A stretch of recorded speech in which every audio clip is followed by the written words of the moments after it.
Boa noite. Na tentativa de conscientizar os feirantes sobre a legislação e os cuidados com a qualidade dos produtos de origem animal, foi assinado hoje na capital um termo de cooperação técnica entre os Ministérios Públicos Federal e Estadual e órgãos ambientais. A meta também é reduzir a comercialização ilegal desses produtos que têm sido apreendidos com frequência nas feiras da capital e região metropolitana. Na maioria das feiras da cidade é assim. Os produtos ficam ali, expostos, e em algumas situações sempre aparece um intruso, o que pode significar um risco à saúde para quem consumir este alimento. Alimento pode causar, algum problema também no alimento que a gente fica comprando, mas a gente é obrigado a procurar o mais barato, Tem que vir até aqui, Mas este é só um exemplo de falta de higiene. Se olhar atentamente, tem muita coisa irregular. Hoje, representantes dos Ministérios Públicos Estadual e Federal e também de órgãos ambientais se reuniram para explicar aos feirantes que é preciso garantir ao cliente qualidade no momento da compra, principalmente quando se trata de produtos de origem animal. Uma vertente desse trabalho vai ser desenvolvido nas feiras. Então, queremos primeiro abrir um diálogo com os representantes do feirante, esclarecer sobre o trabalho, esclarecer sobre as exigências da legislação. Em seguida, pretendemos fazer um trabalho educativo, de conscientização, de instrução, de capacitação, de distribuição de materiais. Um termo de cooperação técnica assinado em maio deste ano entre órgãos ambientais sinaliza que é preciso fazer uma campanha educativa para mostrar aos feirantes que insistem em comercializar carne de caça, quelônios e pirarucu sem certificação, que isso, além de um crime, pode trazer riscos à saúde. O Batalhão Ambiental, de janeiro a agosto deste ano, já apreendeu mais de 800 quilos de animais silvestres abatidos e mais de 7 toneladas de pescado ilegal. Sim, nós temos intensificado porque entendemos que a salubridade é uma questão importante para a população. Existem duas questões, que são carnes que são de origem equivocada, ou seja, são animais silvestres capturados na natureza, e até alguns animais que eles são permitidos, como os bovinos e os caprinos, porém a carne não tem uma origem adequada. Aqui no Ministério Público, representantes dos feirantes colocaram em evidência a burocracia na hora de adquirir um produto de origem animal com certificação para revenda, mas elogiaram o termo de cooperação técnica para educar primeiro os feirantes antes de fiscalizar. Eu acho que ela é bem vista com bons olhos, porque primeiramente a gente vai receber uma educação do Ministério Público para saber como é que a gente vai proceder na comercialização desse produto. Ainda não há data para que os órgãos visitem as feiras da cidade. Apenas pedagógico, algo primeiro de intercâmbio, e é lógico de alerta já, para a legislação, enfim, que nós queremos que seja atendida, como todos os órgãos aqui têm esse interesse. O termo de cooperação ainda prevê que depois da campanha de orientação, tanto o Ministério Público do Estado quanto o Federal e órgãos de fiscalização vão voltar às feiras da cidade para fiscalizar possíveis irregularidades nos produtos de origem animal. Um incêndio atingiu um casarão no centro histórico da capital na noite de ontem. De acordo com o Corpo de Bombeiros, o fogo começou após uma criança brincar com uma caixa de fósforo em cima de um colchão. Por sorte, ninguém ficou ferido. Essas imagens gravadas de um celular mostram quando o fogo consome o casarão antigo localizado no centro histórico da capital na noite desta quarta-feira. O incêndio foi no número 354, na rua Monsenhor Coutinho. Pela manhã, ainda era possível ver a fumaça e pequenas chamas. Mais uma vez, uma brincadeira de criança com fogo, por pouco não terminou em tragédia na capital. Na casa moravam 5 pessoas, mas na hora do incidente estava uma aposentada de 66 anos e um menino de 5 que acabou incendiando um colchão riscando fósforo. Esse guardador de carros, que é conhecido dos moradores da residência, conta que a senhora assistia à TV na sala e a criança estava sozinha em um dos quartos. Ela tentou tirar o colchão para fora, mas não deu tempo de ela tirar. Aí ela gritou para os vizinhos, aí os vizinhos viram que era fogo e tentaram ajudar. Aí jogaram água no colchão, mas não conseguiram tirar para fora e a chama se alastrou e pegou o fogo na casa toda. Aí os bombeiros foram acionados? Os bombeiros foram acionados, demorou uns 30 minutos, os bombeiros chegaram. Aí começaram jogar água na casa, aí conseguiram controlar o fogo e apagaram. A perda foi total na casa, mas por sorte ninguém ficou ferido. Conseguiram se salvar, teve só dano material, mas passa bem todo mundo e está todo mundo na casa de parente. De acordo com o Corpo de Bombeiros, foram necessários aproximadamente 60 mil litros de água para controlar o incêndio. Em menos de 2 meses, já são 3 casos de incêndio provocados por crianças na capital. Em 2, os menores foram deixados sozinhos. Um homem e uma mulher foram presos na madrugada de hoje, acusados de tráfico de drogas na zona leste da capital. O homem que guardava cocaína dentro de uma mamadeira também é acusado de homicídio. Foi na casa de Cadson Gerson da Silva Barbosa, de 21 anos, no bairro Jorge Teixeira, na Zona Leste, que a polícia da capital encontrou esta mamadeira recheada com 13 papelotes de cocaína. Cadson, que era procurado pela polícia por suspeita de homicídio, agora vai ser indiciado também por tráfico de drogas. Nós tínhamos um mandado de busca para a residência dele, no bairro Jorge Teixeira, e ao entrar na residência, encontramos cerca de 13 trouxinhas de entorpecente acondicionados dentro de uma mamadeira. E por esse motivo ele está sendo flagranteado por tráfico de drogas. Na casa de Dávila Carvalho da Silva, de 23 anos, no São José 3, a polícia encontrou esta grande quantidade de maconha do tipo skunk.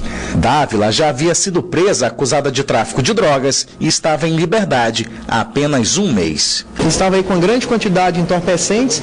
É um trabalho de investigação dos policiais do 9º Distrito Policial. Eles já estavam investigando. Com a saída dela do sistema penitenciário, eles receberam a informação de que ela voltou a traficar, cumprimos o mandado e logramos êxito.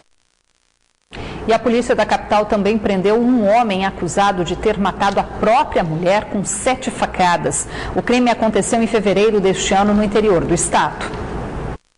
Juraci de Souza Gomes, de 38 anos, estava escondido em uma comunidade rural, no município de Itacoatiara, no interior do estado. Na delegacia, o acusado confessou que no dia 6 de fevereiro deste ano, matou a própria mulher, Elisângela Rodrigues Arcanjo, de 35 anos, com 7 facadas.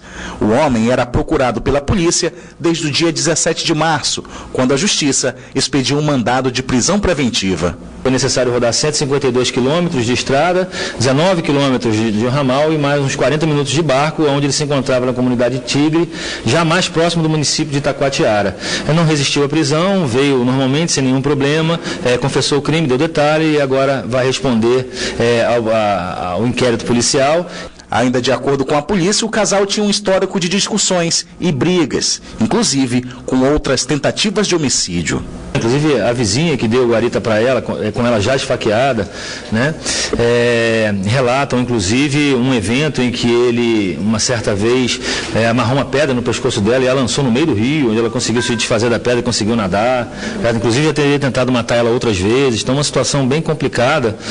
Juraci afirmou que matou Elisângela por ciúmes e porque estava sob efeito de álcool.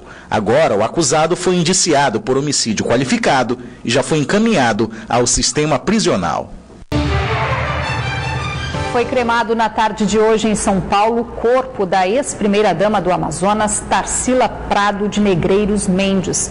A esposa do ex-governador amazonino Mendes estava em tratamento de saúde no Hospital Sírio-Libanês e morreu na tarde de ontem. De família tradicional de Maués, interior do Amazonas, Dona Tarsila foi líder estudantil durante a transição da democracia para o regime militar. Formada em Direito, foi juíza do trabalho e deixa 3 filhos. As cinzas serão trazidas para Manaus em 5 dias, quando também deve ser realizada uma cerimônia religiosa. A Prefeitura de Manaus decretou o luto oficial de 3 dias. Agora, atenção motoristas. Para reforçar a segurança no trânsito, Manaus Trans começou nesta quinta-feira algumas intervenções na Avenida das Torres, na zona norte da capital. Em um trecho da avenida serão instalados novos semáforos e faixas de pedestre. A fiscalização deve começar em 1 semana. Pela manhã, alguns ajustes ainda eram feitos nos semáforos instalados nesse trecho da Avenida Governador José Lindoso, mais conhecida como Avenida das Torres, na zona norte da capital. De acordo com o Manaus Trans, as mudanças visam melhorar o tráfego e, sobretudo, garantir um trânsito mais seguro para os motoristas e pedestres. Quem trafega a Governador José Lindoso, que é a chamada Avenida das Torres, sentido Coroado, Cidade Nova, não vai poder fazer a conversão à esquerda para o conjunto Boas Novas, vai ter que fazer o retorno mais à frente por questão de segurança. Os condutores terão uma semana de adaptação. A fiscalização ela não inicia agora por questão de adequação. Os condutores eles vão fazer esse trajeto, vão verificar a sinalização, então tem uma adaptação também dos condutores que trafegam aqui. E também nós vamos ter uma equipe sempre nos horários de pico. O líder comunitário conta que vários acidentes já ocorreram na área. Inclusive, nós tivemos 2 pessoas, moradores do Boa Nova, que veio a óbito nessa Avenida das Torres. Nós estamos aí há 4 a 5 anos, mais ou menos, lutando para que fosse colocada essa faixa de pedestre. E esse semáforo, graças a Deus, agora existiu um esforço muito grande por parte da Manaus Trans e da Prefeitura de Manaus e atender a nossa solicitação, e hoje foi inaugurada aí. Este senhor aproveitou a faixa de pedestre no cruzamento para atravessar com tranquilidade. Tem que esperar, como eu estava esperando ali, fechar o sinal para poder atravessar, né? Mudança também aprovada pelo motorista. É válido, né? Com certeza. Tudo para evitar acidente é válido. A Polícia Militar prendeu na manhã de hoje um homem que se passava por advogado na zona leste da capital. A polícia abordou o falso advogado por volta das 10 horas da manhã na rua Penetração, bairro São José, zona leste de Manaus.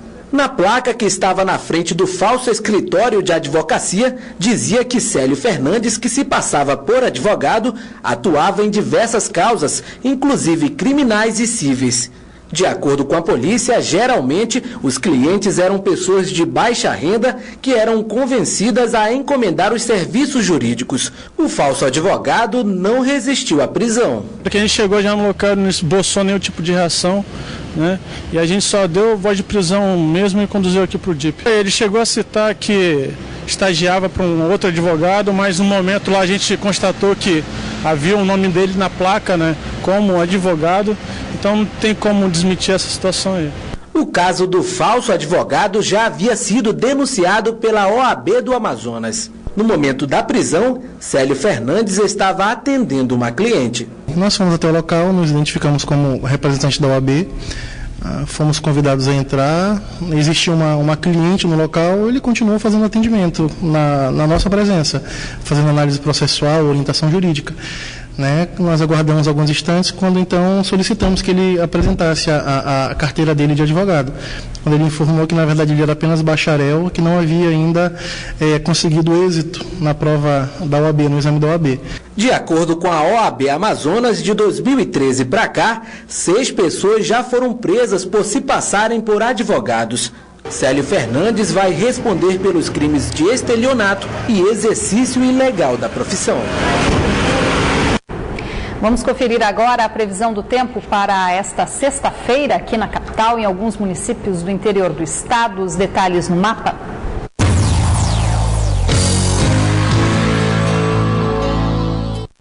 Em Fonte Boa, a previsão é de sol entre nuvens. As temperaturas variam entre 26 e 39 graus. Em Tabatinga, o tempo fica nublado a parcialmente nublado, mínima de 27 e a máxima pode chegar aos 38 graus. Em Manaus, a previsão para sexta-feira é de sol intenso com pouca nebulosidade. As temperaturas variam entre 25 e 38 graus. Amanhã, 11 de setembro, o Código de Defesa do Consumidor completa 25 anos. No Procon Amazonas, a comemoração foi antecipada nesta quinta-feira com o lançamento de 2 novos projetos que têm o objetivo de facilitar o acesso ao atendimento. No fim do ano passado, Darlon teve problema com uma operadora de telefonia. Ele só conseguiu resolver o caso depois que acionou o Programa Estadual de Defesa do Consumidor. A minha conta estava em atraso e eu paguei essa conta, só que continuou chegando a cobrança. Depois de 3 meses, continuava chegando a cobrança da conta. E eu tive que recorrer ao Procon para eles acionarem, né, a empresa, e eles acionaram, pararam de enviar as contas e eu ainda ganhei uma indenização ainda. Foi um pouco, mas resolveu o problema. O técnico em informática foi amparado pelo Código de Defesa do Consumidor, que amanhã completa 25 anos de existência.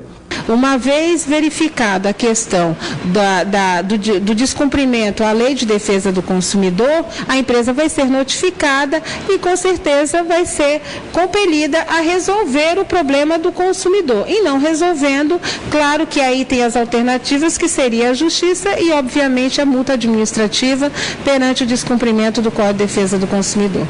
Na comemoração realizada nesta quinta-feira, na sede do programa na capital, foram lançados 2 projetos. Um deles, o Procon Amazonas Itinerante, que reforçará o atendimento ao consumidor em bairros da capital e alguns municípios da região metropolitana. Os moradores poderão registrar reclamações diretamente na unidade móvel durante as visitas que serão programadas. O direito do consumidor precisa ser respeitado, não só em Manaus, como todo o interior do estado, e é por isso que nós temos agora uma carreta que vai cobrir a região metropolitana. E no segundo ponto, a partir da retomada da economia, da pujança da economia amazonense, quem sabe a gente ter aí o mais rápido possível também peças e instrumentos para o interior do estado. Durante a solenidade também foi lançada a placa em braille, obrigatória a todo o comércio varejista do estado. A iniciativa inédita tem como objetivo beneficiar os deficientes visuais, garantindo acessibilidade aos serviços prestados. Este técnico administrativo da Secretaria Estadual dos Direitos da Pessoa com Deficiência falou da importância da iniciativa. Em alguns estabelecimentos já existem umas plaquinhas dessa, plaquinha, não é essa grande, que essa é obrigado a ter no estabelecimento, colocar bem visível, né? A mãe do bebê, que foi jogado no Rio Negro pelo próprio pai, deixou a prisão na tarde de hoje. A decisão da Justiça do Amazonas foi baseada na confissão do canoeiro Josias de Oliveira Alves, que admitiu o crime em um novo depoimento realizado esta semana. Nesta quinta-feira, ele também teve a prisão preventiva decretada pela Justiça. Durante todo o processo, Cleides Maria Batista e Josias de Oliveira, mãe e pai do menino Pietro, foram ouvidos várias vezes pela polícia. Com depoimentos contraditórios, os dois foram presos temporariamente. Josias de Oliveira era apontado pela ex-mulher como o principal suspeito de ter jogado o próprio filho no rio, o garoto Pietro, de apenas 4 meses de vida. No inquérito da Polícia Civil do Amazonas, a mãe de Pietro, Cleides Maria Batista, contou ter procurado o ex-marido, Josias de Oliveira, para cobrar uma pensão alimentícia para o filho no valor de R$400. O casal teria discutido e durante a briga, o garoto foi arremessado no rio. Até hoje a criança está desaparecida. Josias, que até então negava a autoria do crime, confessou ter jogado o próprio filho na água. Com isso, a justiça entendeu que Cleides Maria Batista, a mãe do bebê, deveria ser solta. Abalada, ela desabafou. Eu sempre disse desde o início que eu era inocente, graças a Deus ele confessou a verdade, né? E sentimento de mãe agora, como é que fica daqui pra frente? Péssimo, né? Porque a dor não passa, né? Perdi meu filho, isso, nada disso vai fazer ele voltar. Revogou a prisão preventiva que foi outrora decretada, mas impôs algumas condições para que ela fique em liberdade, como não se ausentar da comarca, como não frequentar bares, restaurantes, casas noturnas e etc. Josias de Oliveira, que estava preso na Delegacia de Homicídios, diante da confissão, foi encaminhado à cadeia pública Raimundo Vidal Pessoa, no centro de Manaus, onde deve aguardar o julgamento. Ele não quis falar com a imprensa. Teria sido levado a confessar? A Polícia Civil deu por encerrado o caso. Com a confissão dele, né, as versões se tornam uníssonas, de modo que elas não apresentam mais divergências a ponto de ensejar qualquer outro tipo de possibilidade nesse momento. Agora, o advogado da mãe do bebê não descarta a possibilidade de defender Josias de Oliveira. chegou em determinado momento manifestar, mas isso, para que isso ocorresse, nós teríamos que primeiro procurar a OAB, verificar junto ao Tribunal de Ética e Disciplina para saber se nós poderíamos, se isso seria ético, se seria possível, e além de tudo ele tem advogados constituídos e bastante competentes, inclusive nossos amigos. Saíram hoje os primeiros ganhadores do programa Nota Fiscal Amazonense. O primeiro sorteio especial realizado na manhã de hoje premiou quase 4.000 pessoas. Criado há um mês, o programa tem o objetivo de ampliar a arrecadação do Estado. A Secretaria de Fazenda comemorou o número de notas emitidas no mês de agosto, quando começou a campanha da Nota Fiscal Amazonense. Foram quase 3 milhões de cupons. A Cefaz ainda não sabe dizer quanto vai ser a receita do mês de agosto, mas estima. Foi divulgado um acréscimo em torno de 10 milhões por mês nesse período da campanha. Durante todo o mês, instantaneamente os contribuintes ganhavam prêmios em dinheiro. O valor, R$ 50 a R$ 1.000. Hoje, a Cefaz realizou o sorteio dos prêmios especiais. 4 pessoas receberam R$ 5.000. 3 pessoas receberam 10 mil. 2 levaram 20 mil reais. Mas apenas um sortudo conquistou o prêmio principal no valor de 30 mil reais. O sorteio foi feito de forma virtual através de um aplicativo para smartphones, disponível para os contribuintes. E eu quero esclarecer aqui que esse cadastro, com esse cadastro, é simplesmente informativo para que nós possamos direcionar o valor para a conta do sorteado. Não tem nenhuma função aqui de cruzamento de informações para que mais na frente a gente possa cobrar alguma coisa do consumidor. Durante o mês de agosto, 3.800 pessoas foram sorteadas. No entanto, nem todas receberam o prêmio por um motivo. Lançaram o CPF na nota, mas não fizeram o cadastro no site da Nota Fiscal Amazonense. É importante que as pessoas corram para se cadastrar.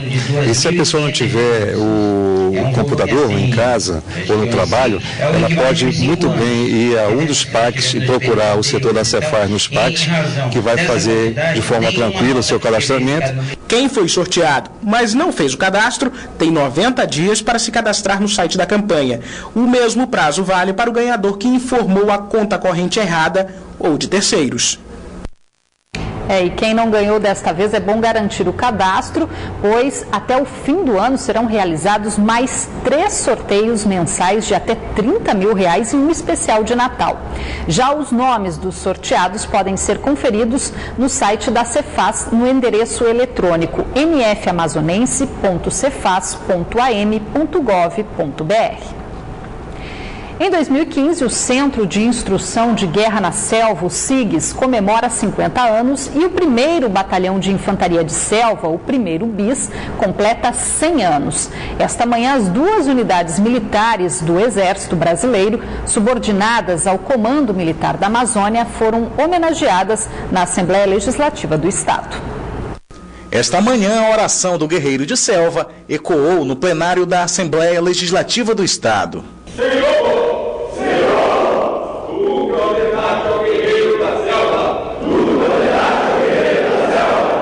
A proposta de homenagear os militares do SIGS e do primeiro BIS foi do presidente da Casa, deputado Josué Neto, do PSD. O Exército que faz aí a proteção das nossas fronteiras, nós temos 7 países na fronteira com o Brasil, do qual o Exército trabalha e está lá todos os dias, trabalhando de forma muitas vezes inóspita, de forma isolada, mas que faz com que o país, que a nossa Amazônia, que o nosso Brasil tenha a segurança necessária. Criado em 1964 pelo então Major Jorge Teixeira, com o passar dos anos, o Centro de Instrução de Guerra na Selva se tornou referência mundial na missão de ministrar cursos de operações na selva. Formado por um contingente de 508 militares, a unidade já formou mais de 5.000 guerreiros de selva. É reconhecido internacionalmente como o melhor curso de operações na selva do mundo. Nós já recebemos militares de 28 países para fazer esse curso. Já o primeiro BIS aeromóvel, chamado de Batalhão Amazonas, completa um século de existência. Os militares do primeiro BIS atuaram na implantação de unidades de selva no Amazonas, Acre, Pará e Roraima. O único batalhão de infantaria de selva do Comando Militar da Amazônia é considerado o melhor batalhão do mundo neste tipo de terreno. fruto do valor do soldado amazonense, bem como esses 100 anos, toda a doutrina que foi desenvolvida, ele ganhou o galardão de melhor batalhão do mundo, bem como célula máter da Infantaria de Selva. Do batalhão saíram vários efetivos militares para compor diversas unidades espalhadas por toda a Amazônia. A homenagem às unidades militares do Comando Militar da Amazônia contou com a presença de autoridades militares e civis.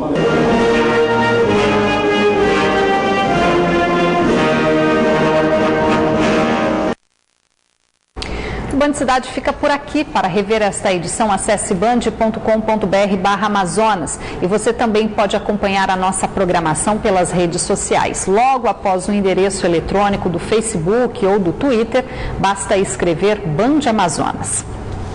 Logo depois da propaganda política obrigatória, você acompanha os principais destaques do dia no Jornal da Band. Uma boa noite para você, obrigada pela companhia, até amanhã.